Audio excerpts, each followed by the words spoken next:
Okay, very good. So the idea of the talk tonight is on the idea of training the heart. And there is a very beautiful passage in the suttas, which I always remember. It's a very simple one, and it's one which doesn't necessarily, it's not necessarily very, might sound very self-evident when you first hear it, but to me it's very beautiful and very powerful. And that passage is in the Potthapada Sutta in the Digha Nikaya, and it says, Sikha eka sanya upajanti, sikha eka sanya nirujjanti, which means that by means of a training that certain perceptions arise, and by means of a training that certain perceptions cease. And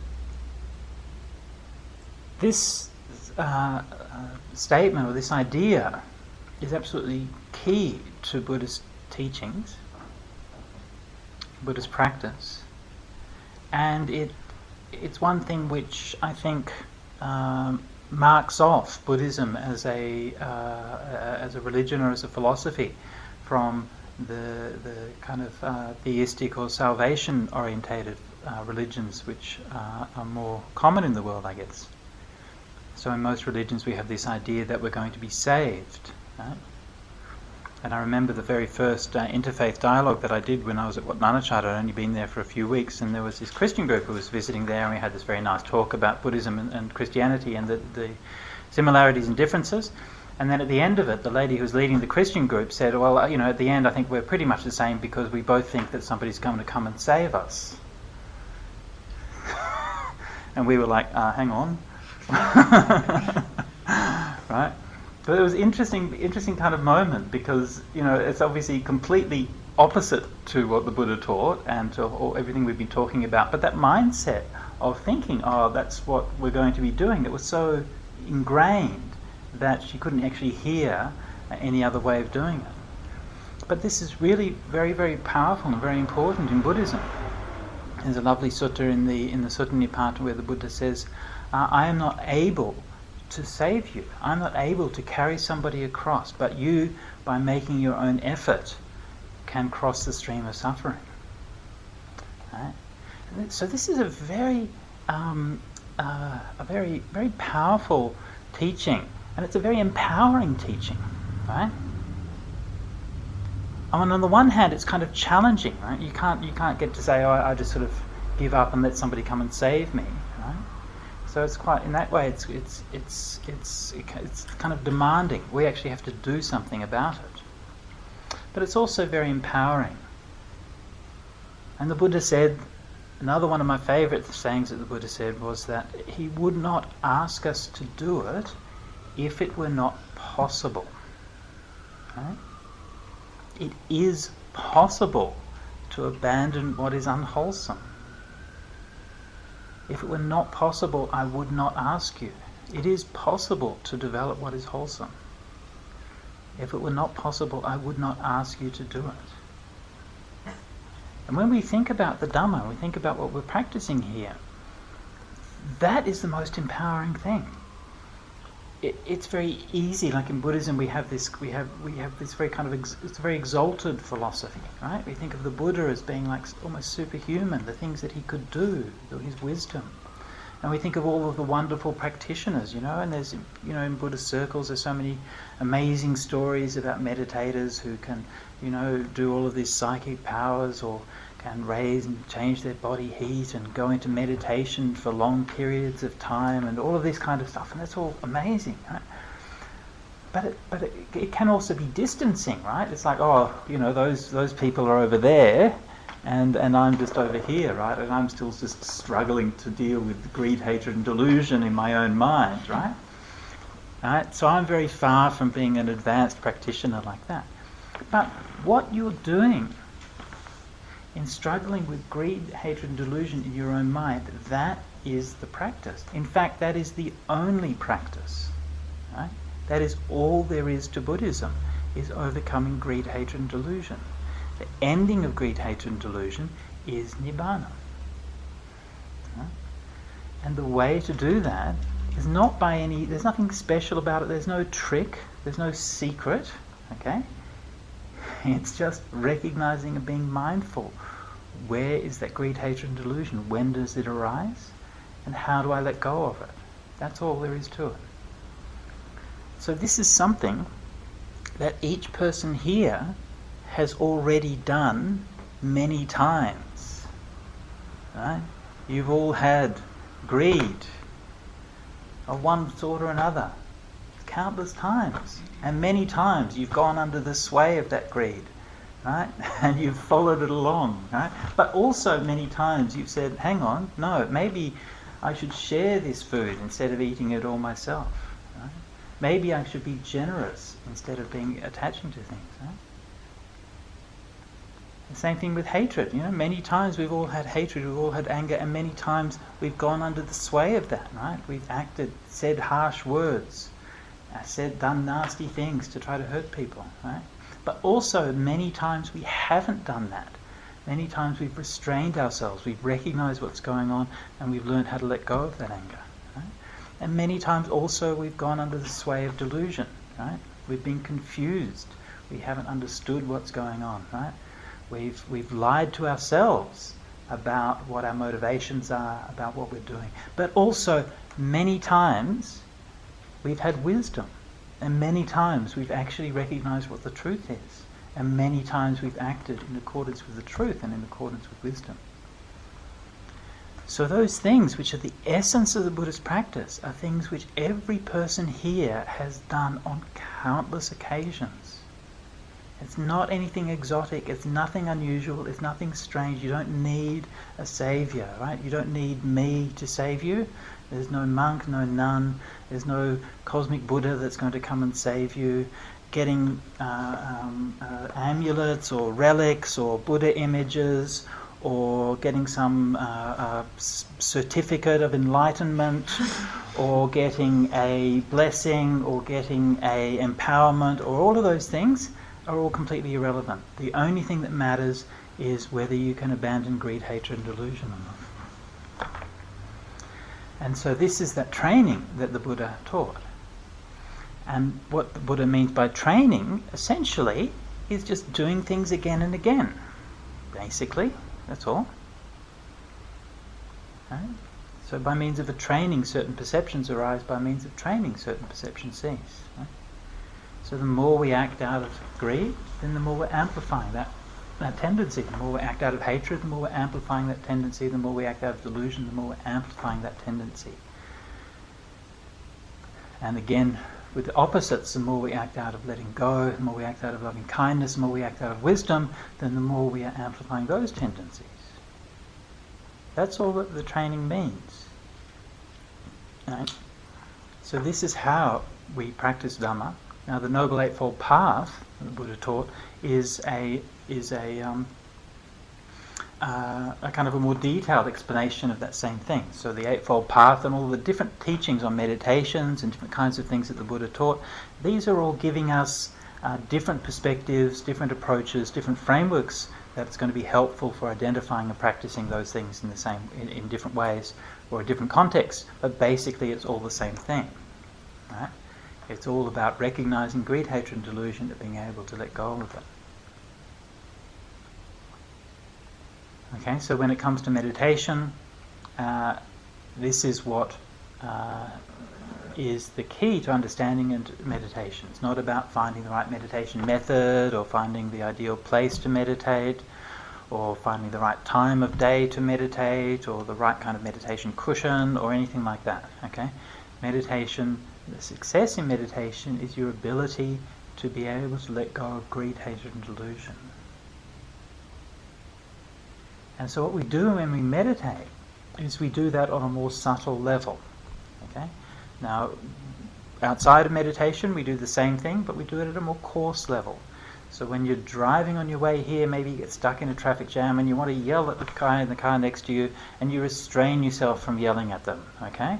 So this is letting go of a little bit of hatred. Okay? And maybe if you're really clever, you might even say, "Thank you, O great Bodhisattva, for teaching me the virtue of patience." Okay? So you can convert that anger into gratitude and appreciation. Okay? But that's still happening on a relatively shallow level, a relatively coarse level. And when you come along to meditate, you sit down, you close your eyes, you look inside your own heart, you're looking at the same things much more closely. The same forces are there, but you see them like at a microscopic level. You see them in such subtle forms that normally we just wouldn't notice. And yet, even though there are things that are so tiny, they're also incredibly powerful. I don't know if you've ever had the experience when you're meditating, and sometimes you're meditating and you get a bit tired, and there's like this little, how do I put it, like this little kind of movement in your mind, little kind of nudge that kind of says, oh, maybe you should lie down and have a bit of a sleep instead of meditating, right? And it's this tiny, tiny little thing, right? It's not like an overwhelming force or anything like that. It's just like this tiny little suggestion in the back of your mind. And the next thing you know, there you are lying down having a sleep. Right? That's where your wisdom's arising. This is where you see, the roots of these things, right? That's where they come from, right? These tiny little things. And you can see the same way anger arises, right? You see it. Right? And when you're sitting in meditation, when you first begin, maybe your mind is sort of still swept up with thoughts and different emotions and things like that. And it takes a while for those things to settle down. Gradually, as they settle down, they gradually become more and more subtle. There's more space around them. And when you have more space around things, you see them much more clearly. And you see that actually greed, hatred and delusion are just tiny, tiny little things. They're tiny little things. Right? They're just very tenacious, that's all. They keep coming back. Actually, any moment or any thought of greed, hatred and delusion is easy enough to let go of. Right? It's not that difficult, right? You recognize it. Oh, okay, that's what it is. You let go of it. End of story. Right? But they keep coming back again and again and again. So this is why we need that persistence. Right? You need that training. Right? You keep on doing it again and again and again.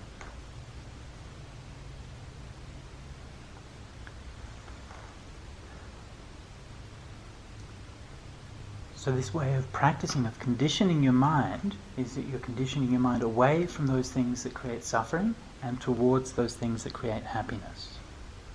Right? And this is the root of the Buddhist conception of what we consider to be the good, right, or what goodness is. So once again, from a Buddhist point of view, we don't see goodness as being something which is supplied on a bunch of tablets that's handed down from heaven.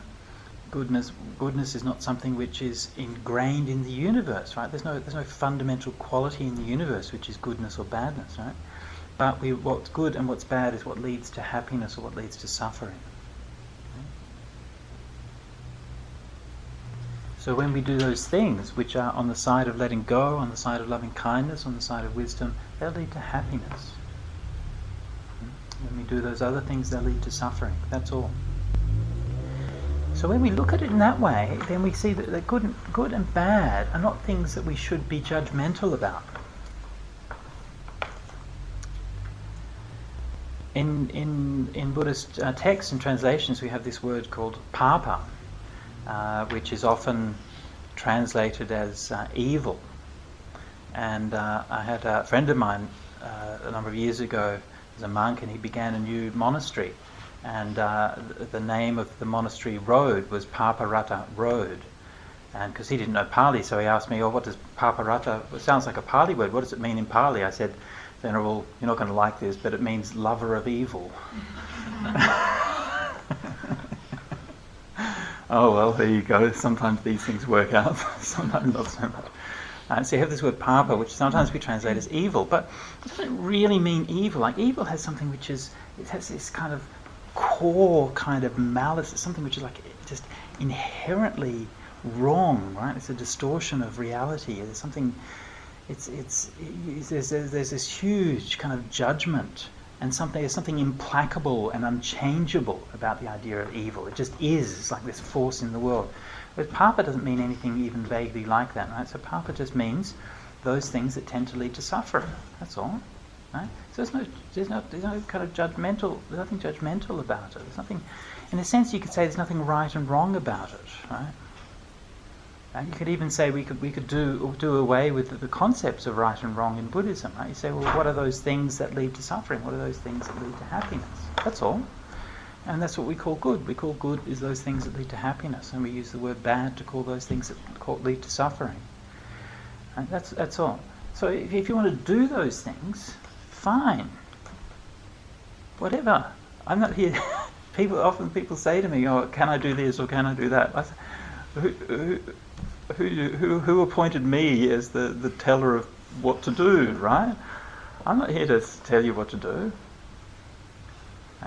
You'd make your own choice, right? But just understand that if you make choices based on greed, hatred and delusion, that will lead to suffering. Right? That's all. You can still do it if you want.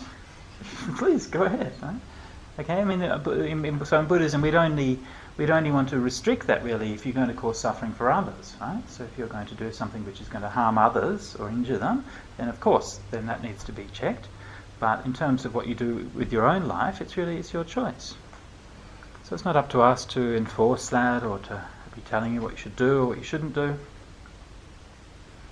But just to point out, this is what leads to suffering, this is what leads to happiness. And most of those things you know already. Right?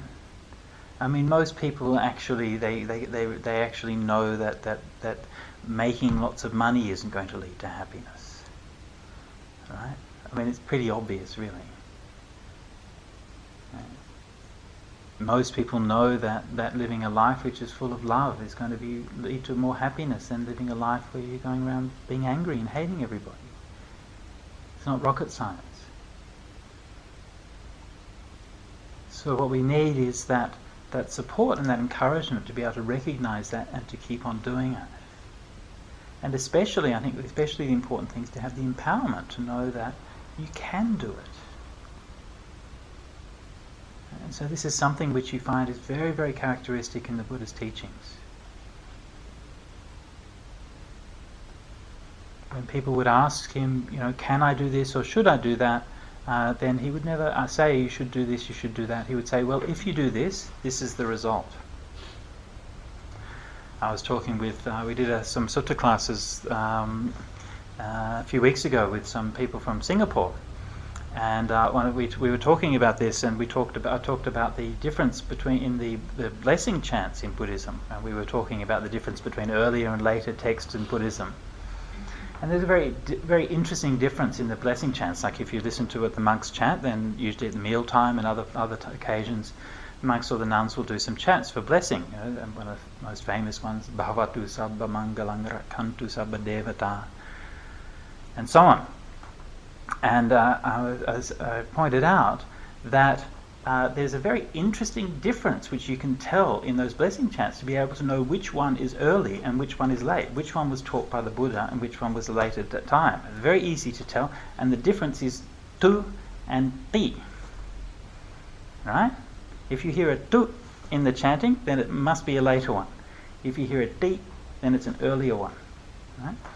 So if you hear something like Bhavatu Sabba Mangalang Rakhantu Sabba Devata, then this is a later chant, right? What does it mean? May Bhavatu Sabba, may you have all blessings, may all the devas protect you, right? So it has this thing of may this happen, may that happen, and that's what the tu ending in Pali means, right? It means may this be so. And the Buddha never used that kind of language when he was doing that kind of thing. He would always use the ti. And so, for example, we have Abhivadana Sili Sanichang Buddhapachayino Chataro Dhamavardhanti Ayuvarno Sukhang Balang. Right? So there's no tu in there, there's only the ti. And the ti is a present active verb form. It doesn't say what should be, it says what is. Right? If somebody lives a life of respecting and honouring those worthy of respect and always looking after them, then they may expect for benefits, long life, happiness, beauty, and ayuwano sukhang balang, and good health. Right? So this is the cause, and that is the effect. Right? It's not saying may you have these things. It's pointing out cause and effect. Right? If you live a good life and you help others, then that's good karma, and because of that good karma, then you'll tend to have a good life as well. This is cause and effect. So all of the Buddha's verses like that, Anumodana verses, always have deep form, cause and effect. Not the tu form. It's not trying to make something happen. So again, this idea that the Buddha's not there to as a saviour, he's there as a teacher, as a guide. So when we, for me, this kind of reflection is very powerful, and for me, it's also very inviting. Right? The Buddha was giving these teachings. He's inviting us to look at it.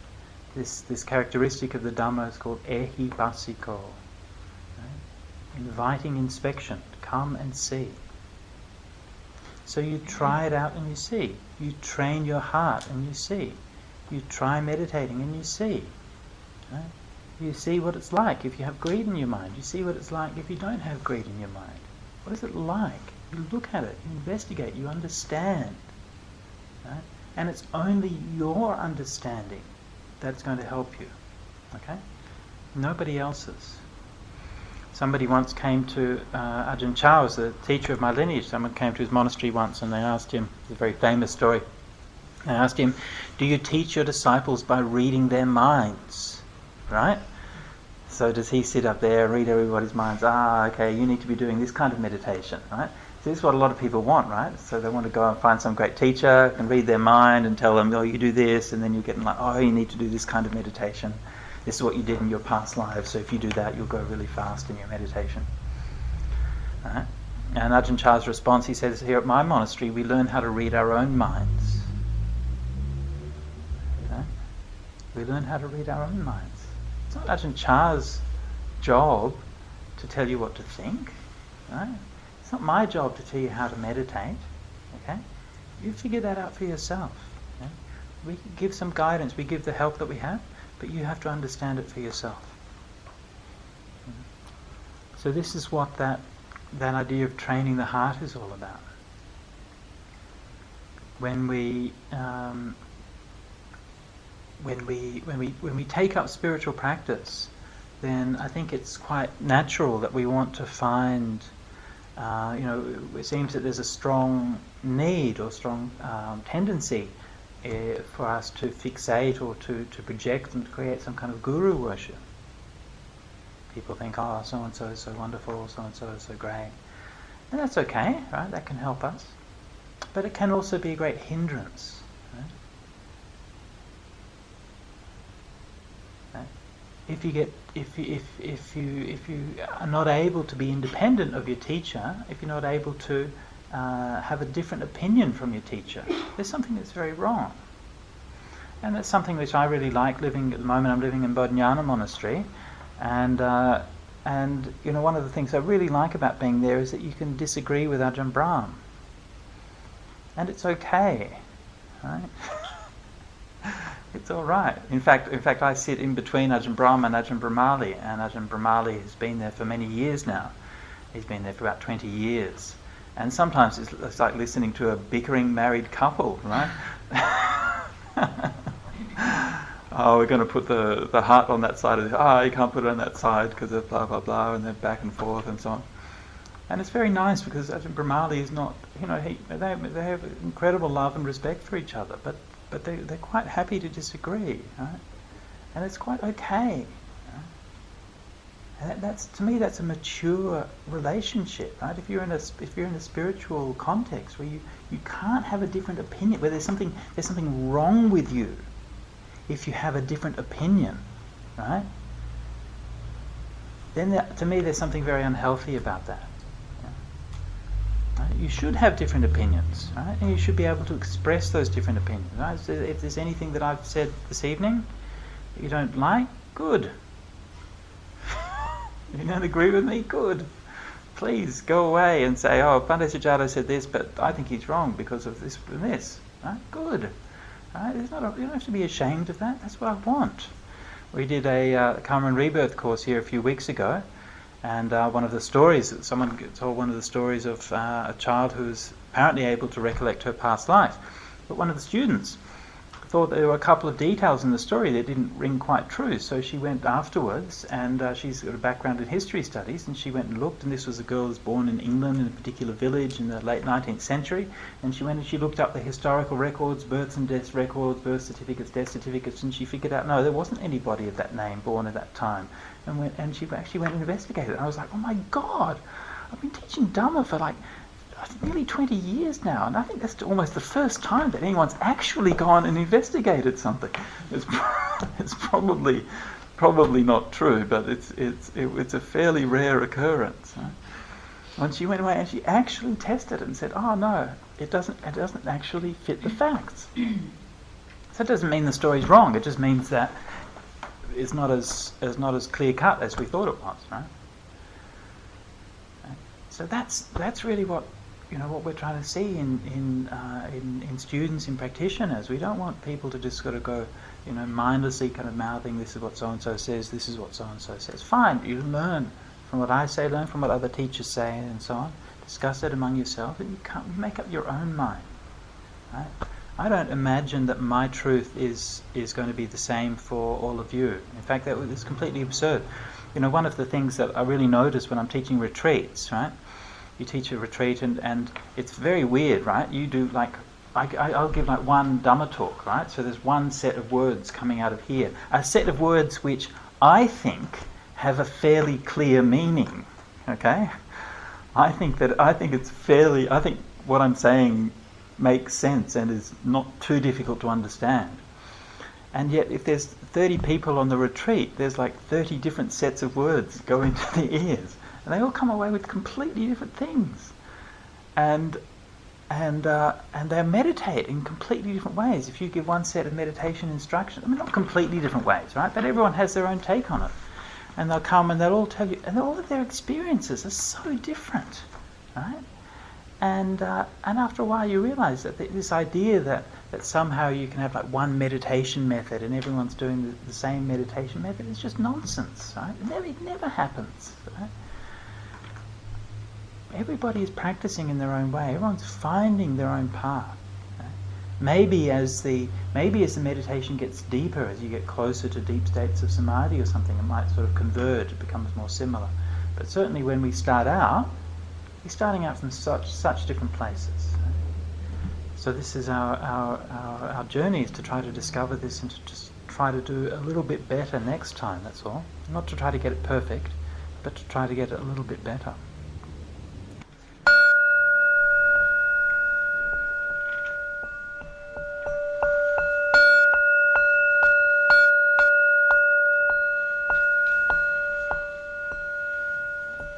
Okay, very good. So I think it's over to you guys now. If you've got some questions or would like to discuss something or bring up any points, then that would be good. One of the things that's very nice about the Buddhist tradition is that the Buddhist tradition is actually full of Q&As. There's actually a class of Buddhist literature called the Vyakarana, which basically just means Q&As. And if you look in the suttas, it's almost all of the longer discourses is actually people coming up and asking the Buddha questions and disagreeing with him and arguing with him. And so if it wasn't for people asking questions, our suttas would have been a lot smaller, which would mean I'd probably be out of a job. But anyway, so questions?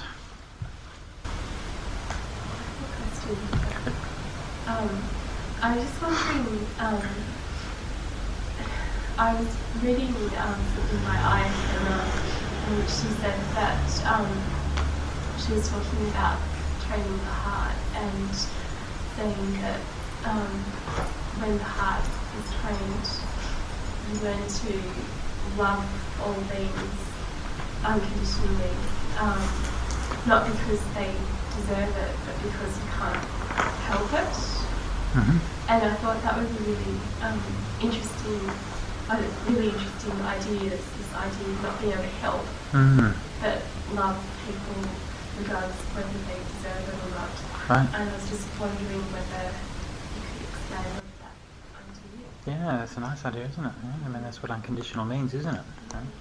So normally we're kind of stingy with our love, as if we love somebody who's not worthy, then somehow it'll harm us or something. Yeah. But again, that's the love that a mother has for a child, isn't it? It's like in the Metta Sutta. So you're not thinking, who's worthy or not. Like if my parents loved, my sister and I according to who was worthy. Well, my sister was always more hardworking than I. She was always more diligent. And I was always the bad one who'd be messing around and stuff. So if they were going to decide who to love according to worthiness, then I would have got a lot less love than my sister. But that wasn't the case, fortunately. and you don't even think about that. Yeah. So yeah, that's a really nice way of putting it. Yeah. I'm just wondering about, like, is it with the, is that just something that happens with the practice, like just this idea that you just can't help? Sure. Yeah. That love all things? Yeah. What's causing that? Is it through practicing metta that just it grows and grows and grows? Yeah.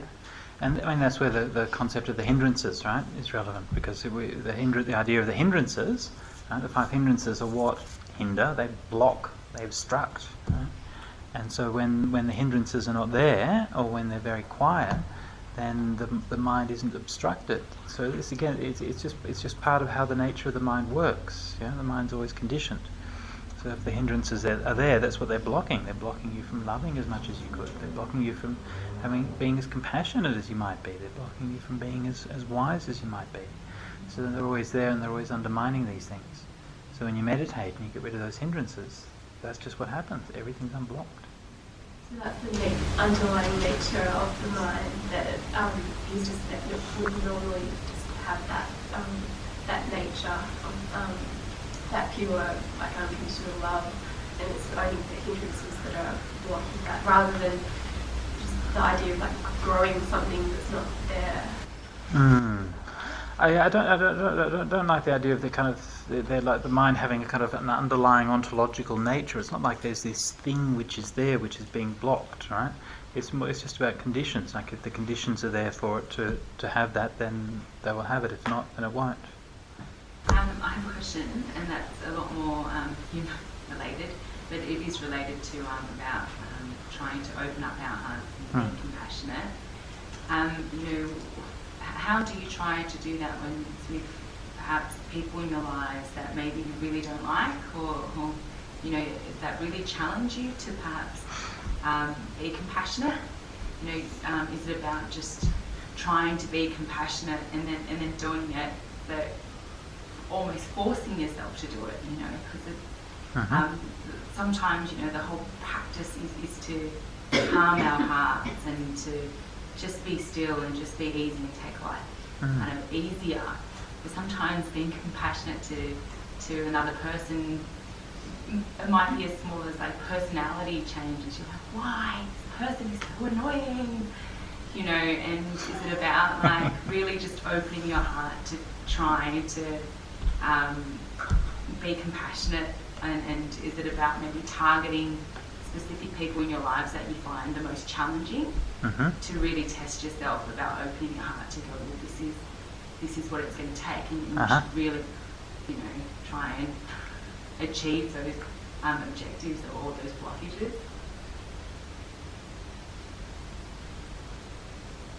Have you tried doing that? It's not giving me more stillness, it's giving me stress more than anything else. Okay. It's hard. It's hard to be compassionate to people with certain. See, that's why monks like to go away into the forest and stuff, because much easier to have love and kindness for all sentient beings when you don't have to actually talk to them.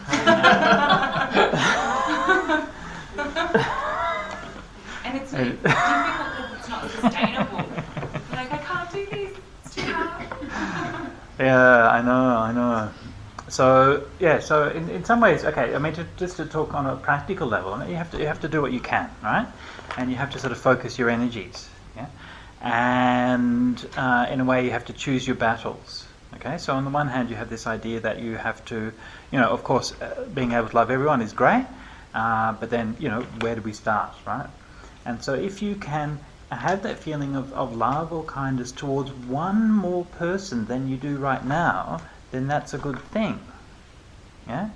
The fact that you haven't had that loving kindness for everybody yet, okay, that just means that you're not completely enlightened. Okay, so deal with it, right? Yeah, it's okay. That's just a reality. But if we can make it a little bit bigger, then we're doing pretty well. Yeah? So instead of thinking, I've got to sort of overcome this dislike of these really hated people and so on, you just say, well, what can I do? Rather than struggling with something that you find is hard, why don't you just say, well, what can I do that's easy? Yeah? Maybe I can love another puppy today. Right? I can achieve, that's already good. That's good, that's nice. Find somebody who's easy to love, right? And you kind of do that. And by doing that, this is something which is basic kind of learning strategy as well. Is something that I learned playing music and things. Is you don't learn by making mistakes, right? You learn by doing things right. Yeah? So again, if you're trying to train, again, my experience to speak from what I know, but experience of practicing the guitar, is you do something which is doable, and you keep on doing it again and again and again. And you don't sit there thinking, I can't play as good as Jimi Hendrix, right? You think, how can I play this thing a little bit better? Yeah? And you keep on doing that thing a little bit better and a little bit better and a little bit better. Yeah?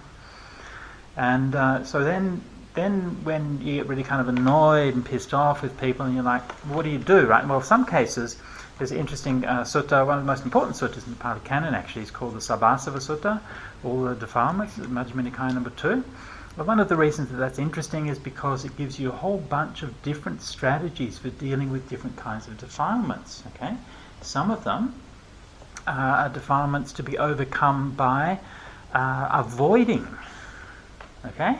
So in some cases, avoiding is okay, right? Some cases, it's defilements to be overcome by using, okay? So there might be some things which you might have defilements about. For example, you might be really attached to your clothes, right? Maybe you really like fashion, you like going shopping and having the latest clothes and things like that. Well, you can't overcome those defilements by not having clothes, right? You're still going to have to wear clothes, and so you have to do that and develop a healthier, more balanced relationship with your clothes while you're wearing them. You appreciate, well, these clothes are actually not here so that I can make myself look beautiful or something, but they're here so that I can, keep warm and they have a practical purpose, right? So you learn to understand what's the purpose of these things better. So the way that we respond to different kinds of challenges, there's not just one way of doing it. There are many different ways. It depends on the context, and it depends how these things play out for ourselves. So in that kind of context, you think about that. Well, if there's somebody who's really annoying in your life, it depends, doesn't it, right? Sometimes you can just avoid them, okay? Sometimes maybe if you're at work or something like that, you can sort of step the other way and you don't have to see them, right? And that's okay, right? It's not ideal, it's not perfect, but it's better than getting in an argument. It's better than spending the whole day running around in your head and thinking how much you hate that person, right? On the other hand, sometimes you can't do that, right? Sometimes maybe you're married to them, right? Bit of a hassle, right? I did this one retreat, this loving kindness retreat a number of years ago, where where I teach loving kindness, you have like 4 stages, right? So yourself, a loved person, a neutral person, and then a disliked person, okay? And so then we're doing kind of the interviews, and people would be talking to people, and they'd tell me who their disliked person is. And by the end of it, I was saying, okay, you have the 4 people: is the loved one, the neutral one, the oneself, the loved one, the neutral person, and the husband. Because so many people came up to me and said that the person they're doing for their disliked one was their husband, right? And so I kind of made this joke about it, okay? It was kind of a joke, but it kind of wasn't also, right? And one lady came on the retreat and she was like, oh my God, she said, this is just so amazing. This is like the first time in as long as I can remember that I haven't hated my husband on this retreat, yeah? And this other lady came up to me. It was quite interesting. She came up to me afterwards and she said, I appreciate that, the joke and you're putting a bit of humour in there and that's all very nice, but I just want to let you know I really love my husband. We really respect each other. He really supports me on my spiritual practice and we have a really good relationship. And I said, oh, well, that's really nice to hear. 3 or 4 years later, they got divorced. So there you go. So this is reinforcing my own choice to become a monk. Complete cynicism about these things. But anyway, moving along. Okay, so the point being that in some cases you can't avoid it. So then you're going to have to figure out some way of dealing with it, right? And that's obviously a very difficult situation. So there's not one answer. You do what you can. If you can hate that person a little bit less, right? That's good, right? Right? So again, not kind of judging it, not saying hate. There's nothing wrong with hate, right? Don't be thinking that I shouldn't hate. Hate is bad. That's all right. Hate's all right. Hate as much as you like. You just know that it will lead to suffering. Yeah? So if you don't want to suffer, see if you can lessen that hate. And if you lessen the hate a little bit, then maybe you can suffer a little bit less. Right? And you can lessen the hate a little bit very simply. Right? Rather than thinking, how do I let go of this? How do I love that person unconditionally? Then maybe you think, can I think of one good quality that person has? Right? And at that time when you're thinking of one good quality that the person has, you're not actually hating them.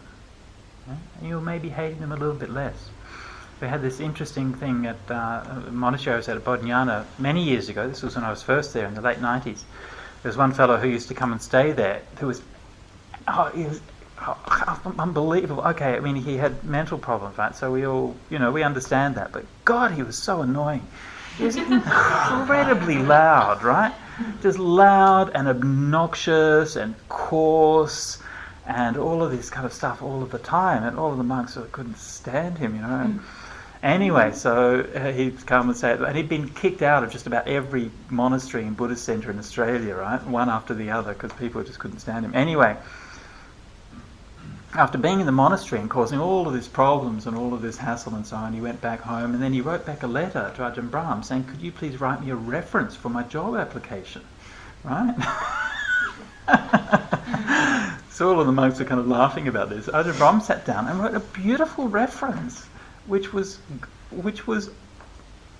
just lovely and actually all true, right? He actually said all these really nice things about this fellow, which were actually all true. And we had to admit, actually, he does have a lot of really good qualities. He actually is very intelligent, right? He actually is very passionate about what he does, right? And so on, all the things that he'd said. Right? So this is where if you think of some good qualities, then maybe you're not, maybe it's still you're not have that complete perfect loving kindness, but maybe you can deal with the anger a little bit better. Well, if you want some tips and some guidelines to help doing that, that's one of the best passages in the Visuddhimagga, which you probably have here somewhere, the Path of Purification. It's got a fantastic chapter on loving kindness meditation, and it's got all of these methods for overcoming anger. In fact, it's got so many methods for overcoming anger that by the time you finish reading through them all, you will have forgotten about what you were angry about in the beginning. Thank you. Yeah, Okay. I was always curious about some of the teachings around, showing compassion and even compassion perhaps to enemies and so forth, to really get to that point to perhaps, turning hate to loving kindness and so forth. So I was curious about what that pathway would done. In addition to your question, how does one use their discernment as a guideline in conjunction to what Buddha taught in regards to having admirable friends and knowing when to kind of give or take based on certain qualities? And You mean how to get rid of bad friends? Well, like you said, if there's anger, then you don't want to feel anger because you're the one feeling anger, so you want to let go of it as quickly as possible. But if you've got lifelong friends that that, for instance, lie all the time and don't display certain qualities that you're trying to wean away from, how does one exercise the right discernment in regards to, do you maintain friendship, and how much loving kindness do you give, where do you kind of, what skill or what tools or what skillfulness do you apply to make sure that you're still acting in the right way and being compassionate, but at the same time not being with those friends? Become a monk. Yeah, it's the easy way, becoming a monk. Yeah, it's interesting. And when you said that, it reminded me of a friend that I had at uni when I went to uni. And maybe this doesn't answer your question, but this was just an interesting story that it was something that I only kind of realised much later, right? But it turned out that she was a pathological liar. But we were doing the same course when I first went there, did the first year uni. And I always remember that the first essay that we did, we had to write an essay on Moby Dick. And I really loved that book, right? I really, really loved it, and I wrote what I thought was a really good essay. And she hadn't even read the book, right? She just read the Brody's notes on the book, right? And wrote this essay, and she got a better mark than I did, right? And immediately I saw that, I thought, well, these people, they can't even tell whether you read the book or not, or whether you're just copying the notes. So I was immediately disillusioned by the markers and the lecturers there. And that was, I guess, one of the things that sort of part of my gradual but inevitable course towards leaving the uni. And but interestingly enough, it turned out that at least, I'm not sure about the first year that she was there, but at least for the second year, she wasn't actually enrolled, right? Everything that in her life was a lie, right? We were her closest friends, right? We would hang around all the time. And she would come there and hang around with us and go to lectures and all of these things, and she wasn't actually even enrolled. It was all just a lie. Yeah. And I only learned about this much later. We never found out at the time. Yeah. So yeah. It was funny because even though that actually, looking back on it, actually did influence me quite a bit. Only subtly at the time, but it did influence me. But I never felt any anger or resentment or something. I mean, it's so, in a sense, it's so crazy that you have to feel kind of a bit sorry for her. But she ended up doing okay. She apparently got a job in the public service. She lied about her university degree, which she got for a course that she never enrolled in, and got a reasonable job and was doing quite well in the public service. Last time I heard. So there you go. So from your understanding of the Buddha, what would he have done? What would he do in regards to someone who, like, let's say he had someone who would always lie to him directly in his face? What do you think he would have done? Yeah. Well, I mean, he would always, first thing he would always do would be to ask them, is this true? Right? And to me, that's one of the most powerful things, powerful principles. And you find that it's used all the way through the Vinaya, right? The first thing that the Buddha says is, if he hears something, somebody's done something wrong, or he suspects something, whatever, the first thing is, please come, bring them to me, and he asks them, is this true? And I'm constantly astonished. You look at the way that people handle conflicts and all of these kinds of things. That's the last thing that people do, right? It's always the last thing is to actually ask whether it's true or not. Everyone spreads the rumours and backstabbing and all of this stuff all round and round and round and round in circles, and nobody ever thinks to actually ask the person, is that true? And it's the same thing has happened to me. Again, just to give another story of what happened with Ajahn Brahm, when this whole thing of the Bhikkhuni ordination came up and people were spreading these, I don't need to go into the details, but there was this particular rumour that was going around about this naughty thing that I'd done. Apparently had published something on the web which was misrepresented what somebody said or something like that, and everyone was saying, oh, this is so terrible. And Ajahn Brahm asked me, did you do this? And he was the only one who actually asked me. I said, no, I didn't do it. But then that doesn't stop the kind of all the rumours and things that's going around. So the first thing to do is ask, and on many occasions that's actually all you need to do. I mean, sometimes it's not. Sometimes people will lie, and we've had cases like that. And so sometimes, but you just need to, handle people gently, even if they're lying to you. Right?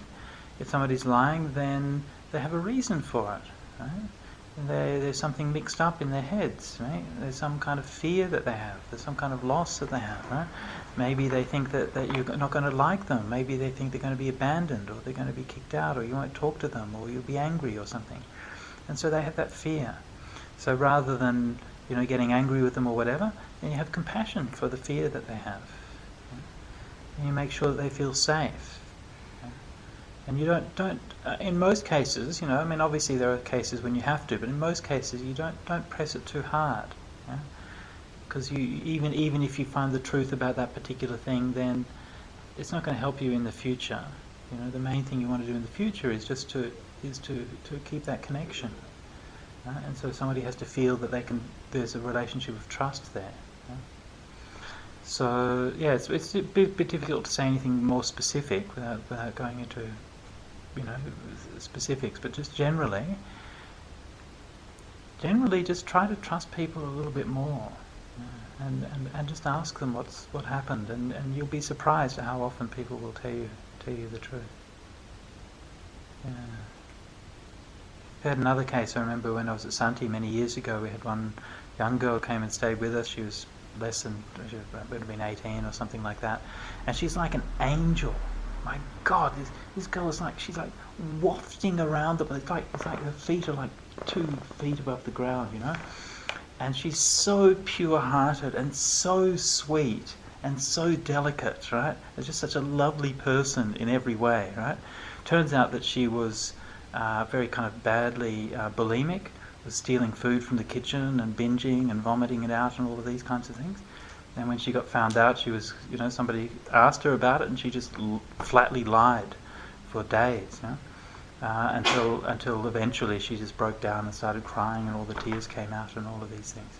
It's just you would never guess, She's the most pure person you could possibly imagine. And she's lying to everyone. So Jesse and Kari, you've just come back from practicing in Thailand, so you must have some questions from your practice time there. Okay. You go. Alright.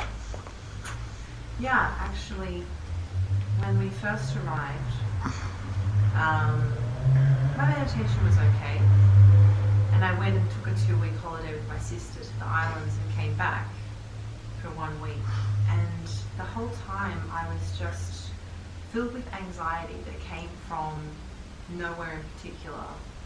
And so I took a look at my precepts and I thought, I'm trying to keep them. And I couldn't find the root of this anxiety. Would you offer any light on that? Well, what happened at the end? How long did that last for? Well, it actually went away when we found out we were coming to Bonyana and coming here, and then there was super intense anxiety for 2 days. And now we're here and it's gone, actually. So I guess I answered my own question. Kind of, yeah. Yeah. I mean, there's these things that happen when anxiety, or whatever, depression, sadness, and things. When you see those things happening because of some clear enough cause, right? Then it's not really a problem. But it's it's just natural, and you can see it. You can see the cause. You can understand it. But it's when you see these things happening, you've got no idea where is this coming from, right? That's when it's much harder to deal with, harder to cope with, because then it becomes fearful. You never know when it's going to come back, and you're out of control. Yeah, but in that case, it seems pretty obvious. You're not sure about where you're going to go, what you're going to be. Yeah. Yeah, very much. Yeah. Still not. But that's not a bad thing to do.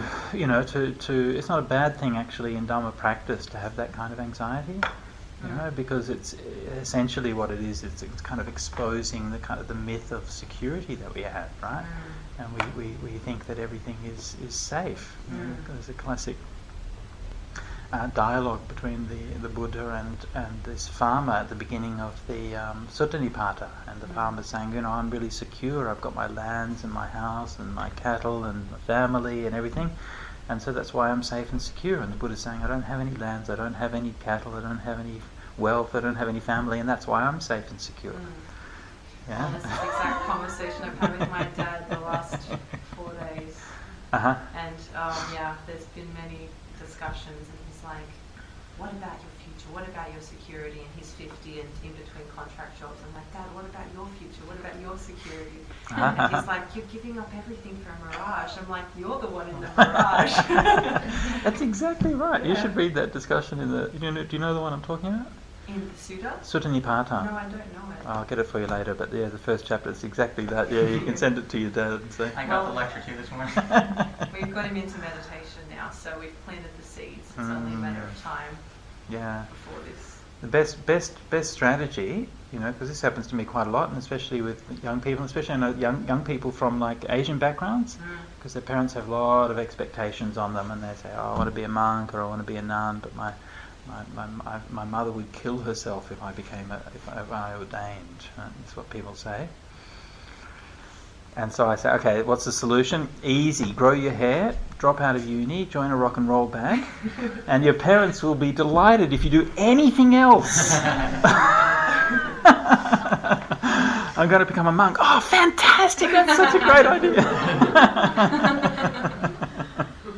Yes, well, I said to my mum, I've got 2 younger sisters, and I said, well, look, Mum, in 10 years' time you'll be so busy hearing about my sister's problems, you won't have to meddle in my happiness. That's right. Yeah, exactly. Yeah. That's good. That's good if you can, profit on your expectations of the future suffering of your sisters. I can profit on the current sufferings of my sister. But yeah. All right. Yeah. So. Okay. I'll ask This one. one. In terms, one part is on some days, like I'm very excited. There's this, I guess you would say, rapture or an excitement that just builds, and I guess oftentimes it can come from both the practice, but also from reading or something like an inspiring sutta or something like that. And then it's really easy to get up at, you want to get up at 4 a.m. or whatever it is and sit and meditate, and there's never enough time in the day to do it. Then there's other days, obviously, where getting up is very difficult. And I know that there's this up and down, but I guess in terms of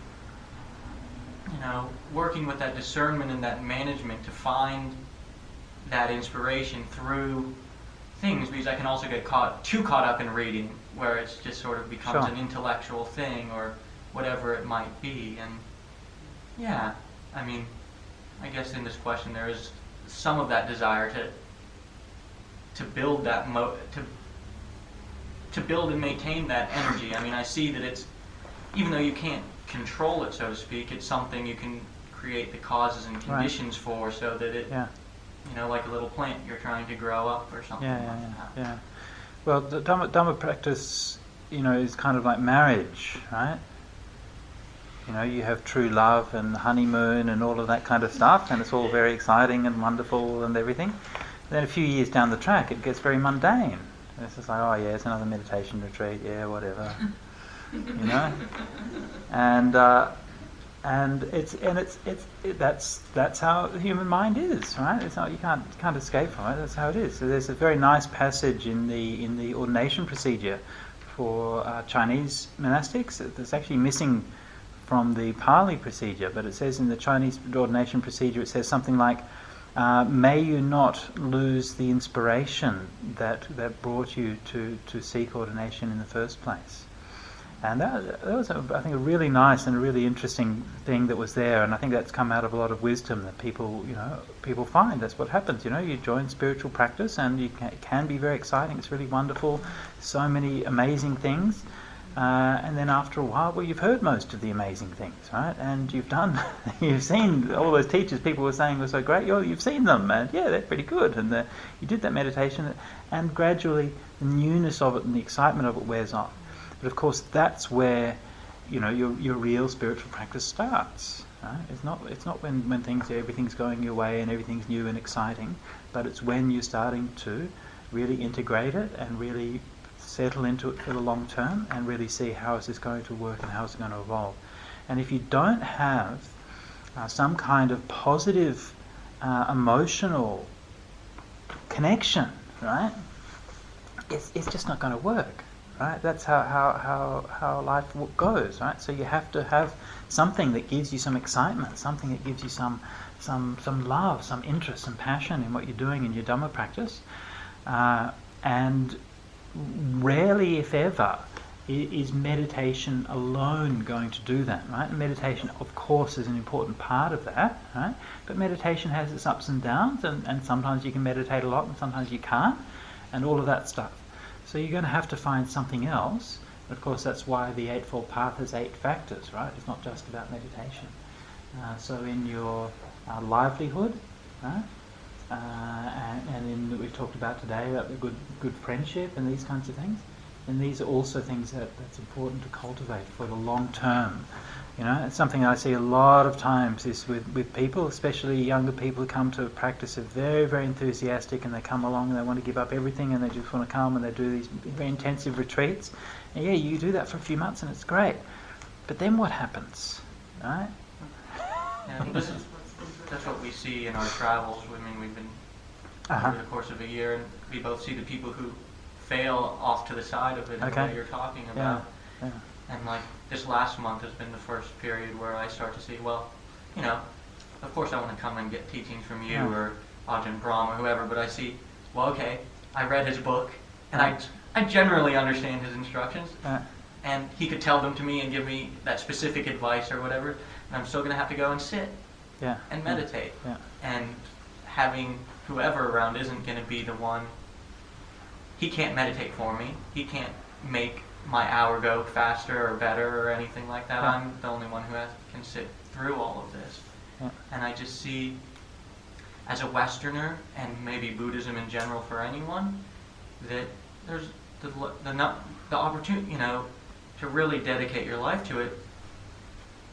You know, it really takes a lot from you personally. There's not it's not easy to walk into a place that's going to make it easy for you, just in the way you're talking about it. That, you know, my biggest fear, worry, concern about it is creating the sustainable practice and not just getting caught up in the emotion of the moment towards it and finding a way to build something that's actually going to last rather than burn out in a year or a week or a month or Yeah. And it's not just keeping it going, right? But the reason why it's exciting is because things are changing and things are transforming, right? And transformation brings the energy, right? But transformation is something which doesn't happen all the time. Transformation happens from time to time in your life, right? You go through periods where things are transforming and then periods when things are consolidating. And you can't force that, right? You can't get in the middle of a period of consolidation and force a transformation to happen, right? Then things tend to go cactus. So, but also you can't be attached, and this again is a problem that sometimes people have in their spiritual life. These people get attached to the spiritual transformations which have brought them thus far, right? So the things that you've been going through, you know, and doing that intensive meditation, going to Thailand, is a very transformative period, right? Traveling to another country tends to have a very transformative impact because you're letting go of all of those structures, right, which you've relied on. All the cultural expectations and the language and all of those things get left behind, and then you have to go into a place where you try out new ones. But those new ones aren't kind of inherent in you, right? They're not conditioned in you. They're something you have to adopt and try and play out, right? As well as, of course, doing all the meditation and so on, which is also helping to erase all of these boundaries and stuff in your mind, right? So it tends to be very transformative. It allows all of these things to happen. And you often don't know what the meaning of those things is until much later, right? And so it takes a while for these things to settle down and so on. So you go through that transformative phase, and then later on there's a much more quieter phase of consolidation. But then, and that's the important thing, is there also needs to continue, right? So then later on there'll be another period of transformation, right? Another letting go. And you'll have to call into question all of those things which for you now are the great wisdom and the great insights, right? And you have to be saying, maybe that wasn't such a great insight after all, or maybe I need to take another step, or I need to look in another area, or something like that. So, and it's when sometimes those transformations can be so powerful and so striking that we can get very attached to them, right? And this is something that you can hear sometimes. And this was pointed out to me once by one of the laywomen from one of the monasteries. And she said that when she's hearing this particular teacher teach, he's always teaching about things that happened 30 years ago, right? And that's all right to refer to things that happened 30 years ago, but she's saying it's like that's all there is. Hasn't anything happened in the last 30 years, right? Right? And that's actually quite telling. It was when I first kind of noticed that. Oh, actually, that's what's happened, right? So that person has gone through that transformation, right? It's like a kind of awakening or something like that. That's called this huge impact in the mind, right? So that from the perspective of now, when you look back, that's still all you can see was this incredible light that outshines everything else, right? So you see that, but nothing's happened in the meantime. It's sort of got stuck, yeah. And so this is the important thing: is we need to keep on being open to that. I'll come to you in a minute. We need to keep on being open to changing again and again and again and again, yeah? When the time's right. Yeah, okay. Just because when you say the big transformations, I mean, aren't there lots of small transformations that are happening all the time that we're not aware of? And maybe if we were more aware of them, we would get more of that inspiration. Is it true that most of the transformation is actually just very gradual? Well, yeah, I mean, that's the kind of cocoon kind of thing, yeah? So it's the cocoon thing, right? When you're doing the consolidation, it's all sort of happening a little bit inside you, yeah. But yeah, in terms of what's actually manifest, I guess, is what I'm talking about. Yeah, so you go to insights, or it might be a change in your life, how you live, what you're doing, your perspective, what your values in life are. Yeah, all of those things. Yeah. Ken Wilber uses the kind of a distinction between translation and transformation. Basically, the idea is that most of the time we're translating, right? So we're essentially what he means by that is that we're the things that happen to us we're interpreting in terms of meaning that we already know, right? This is what translation means, right? So something happens, and you have a set of values, and you can judge what happens because you have a relatively well understood set of values that you know about yourself, and that can enable you to make sense of that experience. So that's like the translation, right? But the transformation is where you're saying, I don't know what I value anymore. Right? What is good and bad? How should I be living my life? Right? And that's when the real transformations come. Yeah. I mean, at the end of the transformation, right, you're not going to be completely different to how you were before, right? And obviously you can look back and see, well, yes, of course there's a continuity, right? And there's a growth through that. And you can see, oh, yeah, all of those little things that were leading to this, right?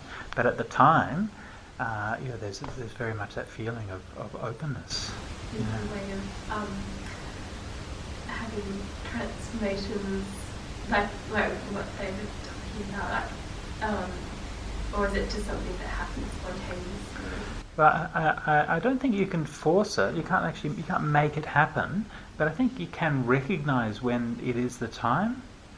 And I mean, this is what people talk about, like a midlife crisis or something like that, or an existential crisis or something. And that's basically all that is. You get to a point in your life and you realise that the values, the things that I was doing, which meant so much to me. It was important to me to get a career, right? And now I've done that. Right? Now I'm the boss or whatever. It was important to me to have a family, and now I've kind of done that. I've raised the kids. Now what do I do? Right? And so you get. So I think it's important to recognise when those things happen, and to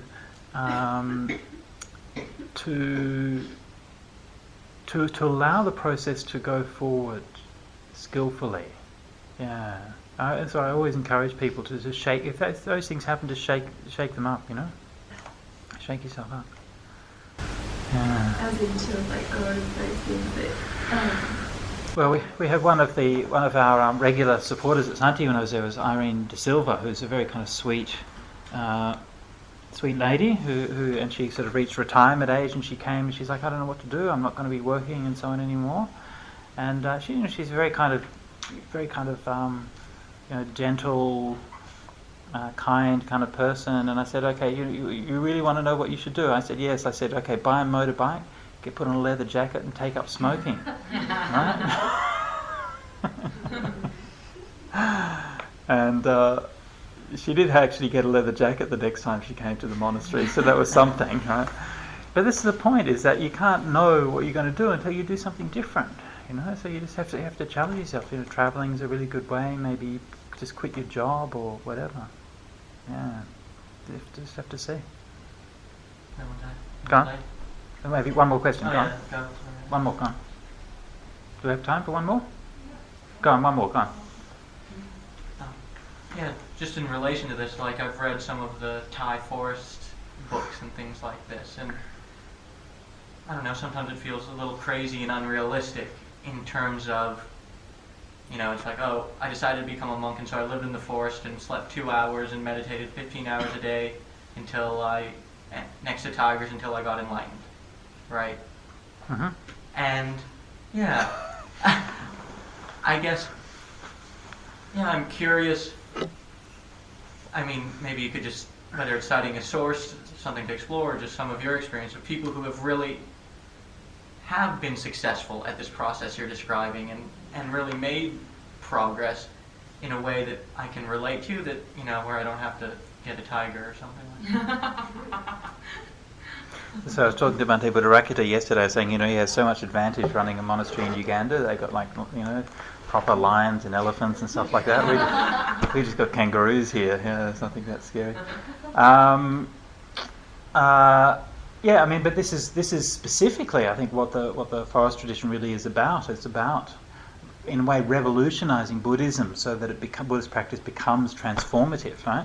Because as you've seen, so much in traditional Buddhist cultures, it's not transformative at all, right? It's about reinforcing cultural values, right? It's about reinforcing this is what we believe as a people, this is what we do, and so on. And it's about keeping a society together, and it performs all of those functions. Right? So within that, then you have certain people who will say, hang on, there's something deeper, there's something beyond, and there's something which is really transformative. And the Buddha used the similes like a chick breaking out of the egg. And that's what it's like. And so those things happen, right? But of course the important thing is you can read those stories all you like, right? And that's a story of what somebody did at a certain place at a certain time. It's not a story of what you should do at this place and this time, right? And I remember when we saw Lumpur Panyavado, the vice abbot of Ajahn Mahabua, he was curiously forward and firm on this topic. Actually, we went to see him with a group of young monks from Wat Nanachat. And the young monks at Wat Nanachat, they tend to be kind of ascetic, and they tend to be a bit gung ho and a bit macho in how you go about Dhamma practice, right? I'm gonna just have 3 mouthfuls of food every day, and then it's like, I'm gonna have 2 mouthfuls of food every day, right? I mean, it's not quite that bad, but there tends to be that kind of attitude. And so he was actually. It wasn't something that we'd brought up. It was something that he specifically brought up and talked quite a bit about this. And he said, you hear all of these practices like people sitting through pain and doing these ascetic practices. He said that these things are only useful if somebody's at a point in their development where that's what they need to do. And if you're not at that point, then it's entirely useless and completely a waste of time for you to be doing these things. Right?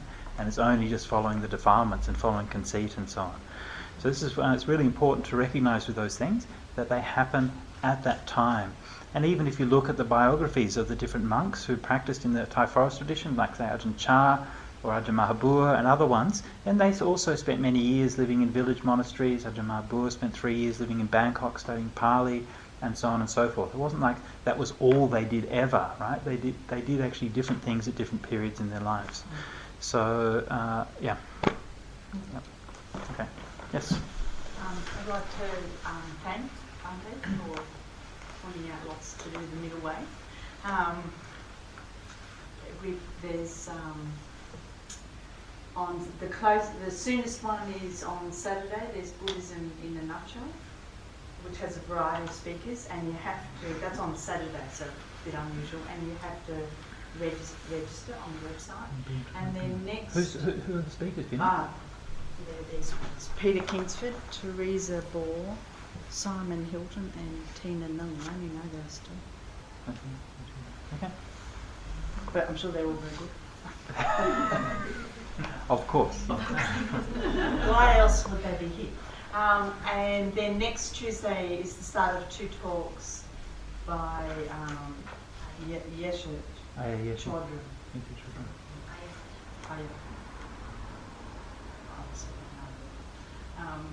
And thanks, Bhante. Thanks Okay. again for coming to the library. Okay, very good. Shall we finish by paying respects to the Triple Gem? Yeah, let's do that.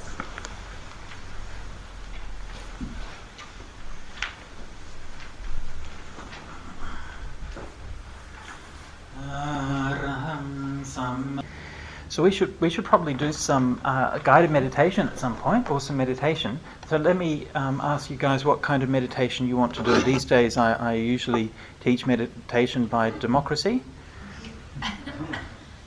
The main reason for that is then you can't blame me if anything goes wrong. Okay? So, I'm going to give you some options about meditation. Which one you want to do? Okay, who wants to do breath? I'll tell you the options first, so you can vote, you know what you're going to be voting on. We can do breath meditation. We can do loving kindness meditation, or we can do. I'm trying to think of another one.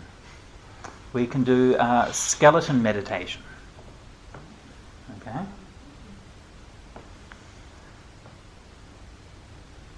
All right. So who wants to do breath meditation? 0. Wow. It's amazing. I've done this quite often now, and you get very different responses every time you do it, right? So nobody wants to do breath meditation. Okay. Loving kindness. Who wants to do loving kindness meditation? Okay. Fairly popular. Skeleton meditation. What's skeleton meditation? Well, you'd have to do it and find out. Are you willing? Sure. How many got skeletons? I think, do skeletons win? I think skeletons have just edged out the loving kindness. Okay, so we'll do a skeleton meditation. Okay, so we'll do some guided meditation for the next 20 minutes or so. I'll begin by sitting quietly.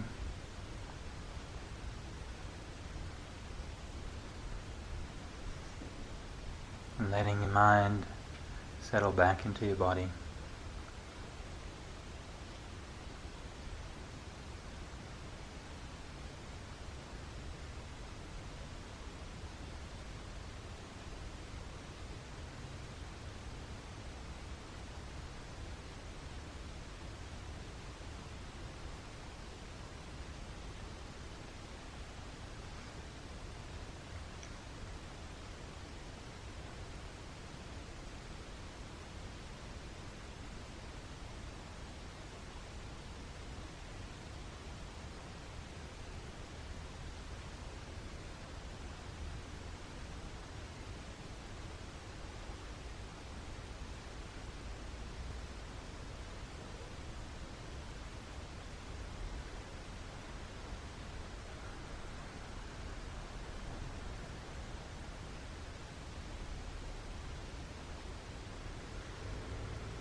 And your mind starts to think about this and that.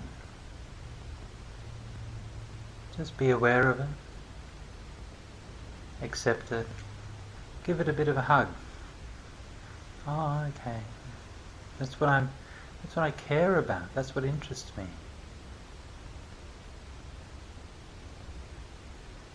Don't try to push the thoughts away or shut them down. Just accept them. But don't indulge them. Be aware, oh okay. And just come back and pay attention to the sensations inside your body.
Okay, so we keep the focus inside our body and pay attention to the perception of our own skeleton. And we start with something that's easy to recognize. Let's start with the top of the skull.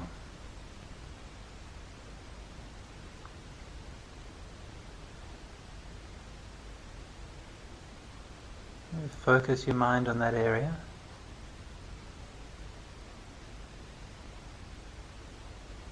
And become aware of what your skull feels like.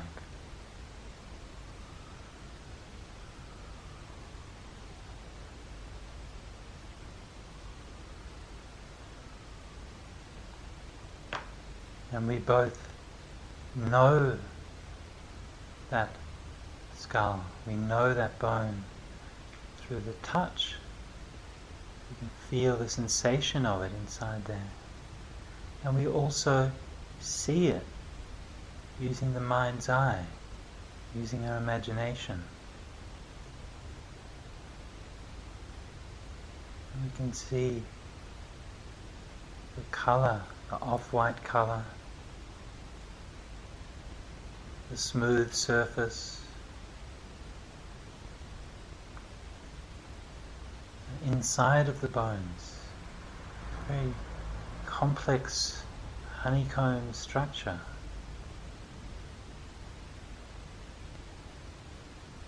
You can feel the hardness of it, the texture of it.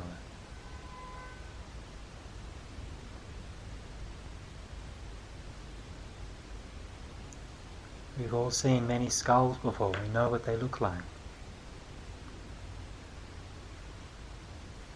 Move your mind down, your center of awareness down, until you can get a sense for the whole skull. You can feel around your eyes, the holes of your eyes and your nose, the cheekbones, the jaw.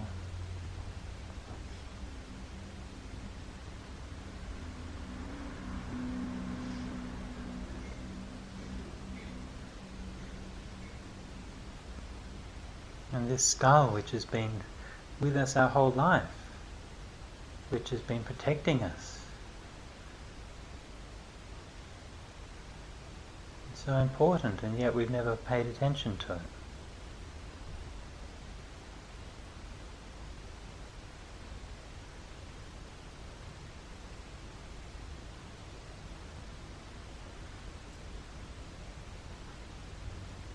And at the base of the skull is attached to the spine. And move our attention down, our perception down, in the same way, focusing on each of the vertebrae in our spine. Each one having that complex shape, all the vertebrae sitting on top of each other, keeping your body erect. Always flexible, moving a little bit. Everything hanging off of that spine.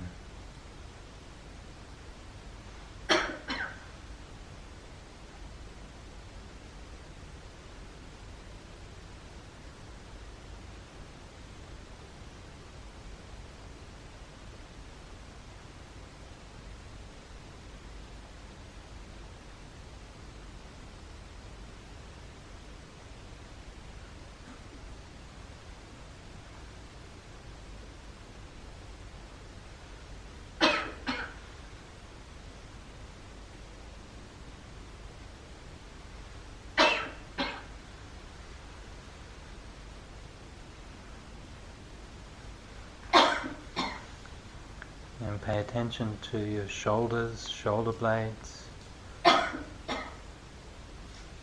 collarbones, and down your arms.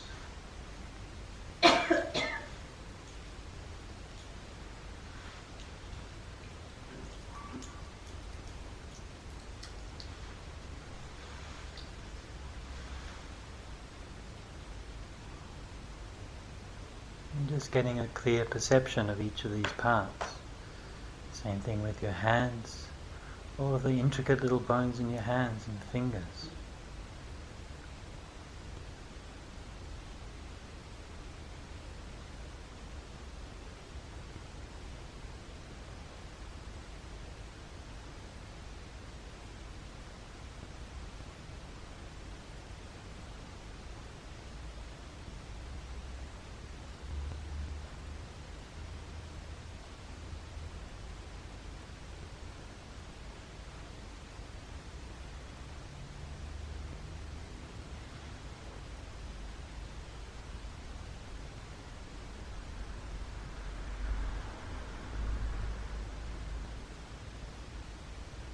And back to your torso and looking at your rib cage. Each of the ribs circling around, protecting your heart, your lungs, attached to the spine at the back.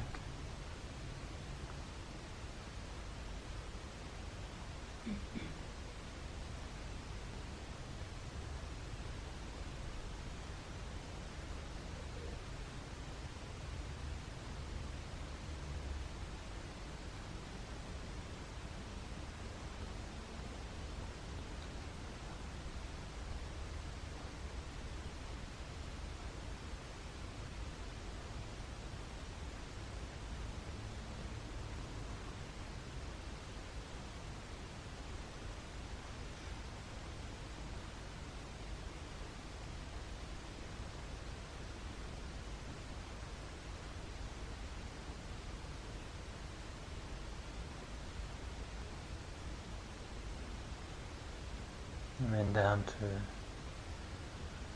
the base of your spine.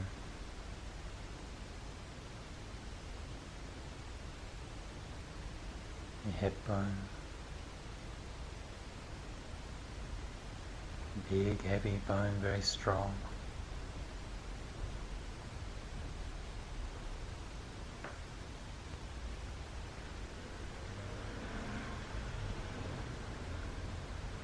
And then into that is connected the legs, strong bones in your leg.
And the knees and the lower legs down to your feet, your heels, ankles, all the bones making up the structure of your feet, your toes.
returning to the perception of the whole body, feeling your whole skeleton sitting there.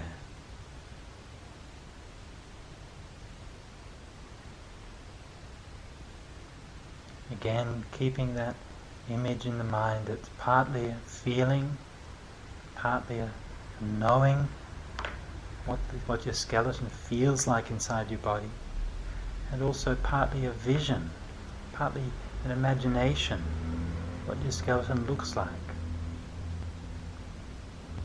Actually, when different people meditate, they will see these things differently. Some people might have more feeling, others may have more seeing. Doesn't matter, as long as your perception is clear and you know what the skeleton is like. So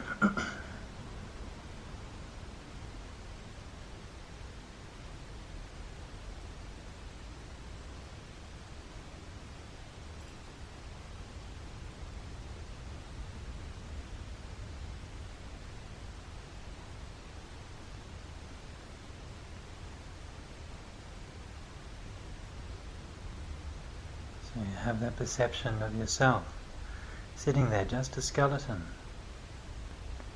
Nothing to get attached to, nothing to be afraid of, nothing to be worried about.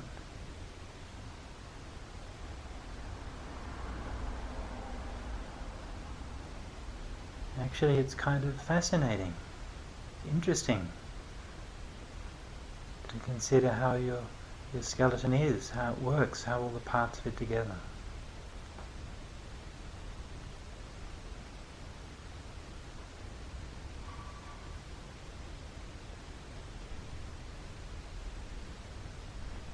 Now extend your mind using your imagination and think of all the other people sitting in this room.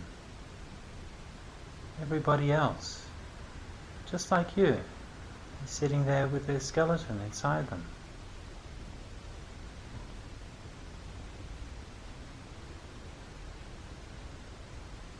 Just a bunch of skeletons sitting meditation together.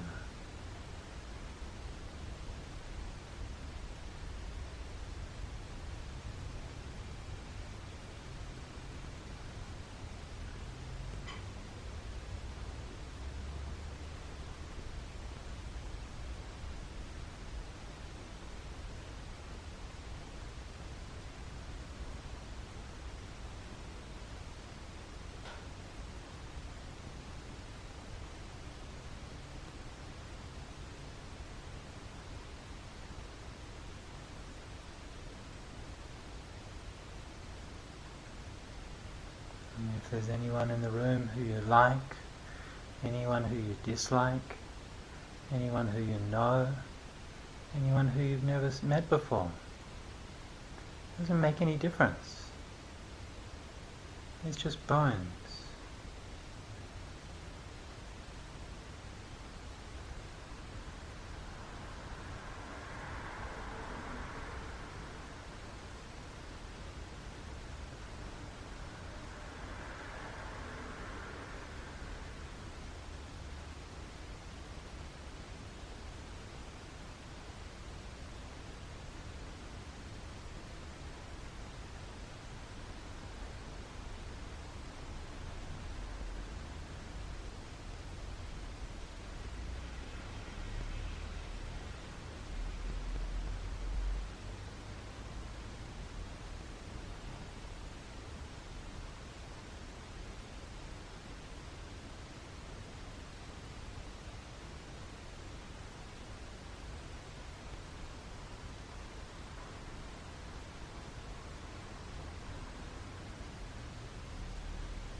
Now coming near to the end of the meditation, bring the mind back, come back to your heart, keep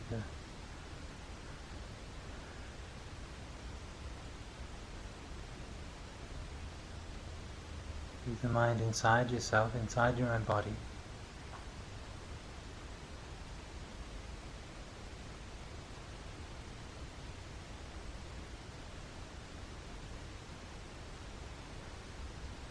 just before we finish the meditation, we reflect back over the practice we've done together.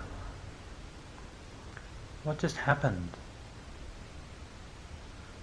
How did I use my mind? Was that perception of a skeleton clear to me? Was it not? What did it feel like? How did my mind respond?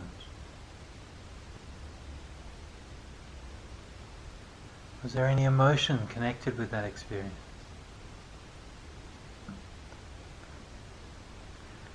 How does my mind feel like now, compared to how it was at the start of the meditation?